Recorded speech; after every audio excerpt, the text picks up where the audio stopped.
Ce bâtiment, donc là on est en plein secteur sauvegardé d'Avignon, au 2-4 rue de la Bonnaterie. Le maître d'ouvrage c'est Histoire et Patrimoine du groupe Alteria. L'architecte c'est Nathalie Dartigue qui est sur Nîmes, cabinet NDA. Ce bâtiment a une particularité, c'est que ça a été plusieurs bâtiments qui ont été embriqués les uns dans les autres durant les siècles passés. Donc on se retrouve avec une partie du bâtiment qui est inscrite à l'inventaire des monuments historiques et une autre partie du bâtiment qui ne l'est pas. Donc ce bâtiment, il est traité, comme il est collé à un monument historique, il sera traité dans sa globalité en tant que monument historique. Puisqu'il y a une loi française qui dit que tous les bâtiments qui sont à 150 mètres autour de notre bâtiment monument historique doivent avoir une particularité, un suivi un peu pointu par rapport à la rénovation qui va être entreprise sur cet immeuble. En l'occurrence, ici, c'est tout à fait le cas. La société Patrimonia TCE est une société qui est basée sur Nîmes, qui est principalement focalisée sur les bâtiments anciens dans les secteurs sauvegardés. Alors ce bâtiment, on est en secteur sauvegardé, terme d'accès compliqué, terme de place compliqué aussi. Donc ce n'est pas un bâtiment, ce ne sont pas des immeubles sur lesquels on va pouvoir envoyer la cavalerie lourde en disant bon on balance 25 bonhommes et le bâtiment va se faire en 6 mois. Non, ce n'est pas possible. Déjà, il y a des délais à tenir, comme je vous l'ai expliqué, il y a des validations à avoir par les services concernés. Donc tout ça, ça prend du temps.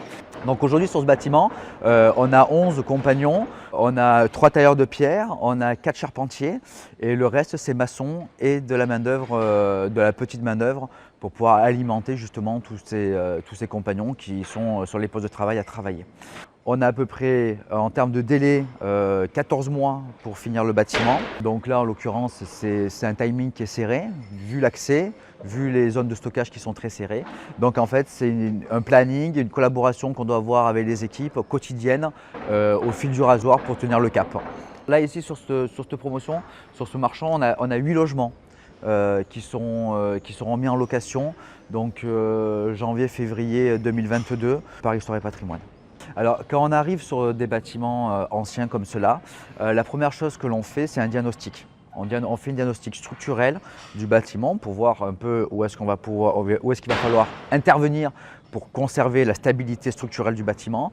Ensuite, on va faire un diagnostic d'humidité. Ce diagnostic d'humidité, en fait, il est en étroite collaboration avec le diagnostic structurel, puisque l'humidité a une influence certaine sur la pierre, donc sur la structure du bâtiment dans le futur. Donc ça doit être traité. À savoir aussi que les anciens, les rénovations antérieures, 1950 à peu près, ils ont employé énormément de ciment. Aujourd'hui, on s'est rendu compte que le ciment était très néfaste pour nos pierres.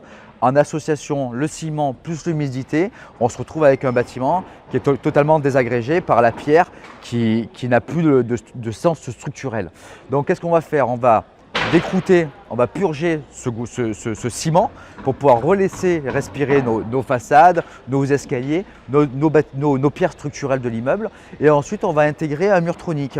En intégrant ce mur tronique d'entrée dès l'ouverture du chantier, ça va permettre au mur tronique de traiter, de faire son travail pendant toute la durée du chantier pour que le jour de la livraison, donc c'est des chantiers qui durent à peu près 1 an, le jour de la livraison, le client soit totalement satisfait parce que le mur tronique a déjà été posé 1 an en arrière, donc a déjà fait effet. À mon sens, je pense que ce procédé sur des bâtiments comme ça est simplement indispensable.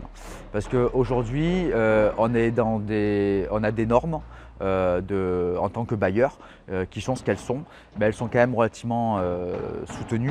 Donc pour répondre favorablement à ces normes, il y a plein de systèmes, VMC mécanique, plein de systèmes à mettre dans les appartements, mais il faut aussi pouvoir traiter le taux d'humidité. Et pour traiter le taux d'humidité, mur tronique est un très bon procédé, ouais, que je conseillerais fortement.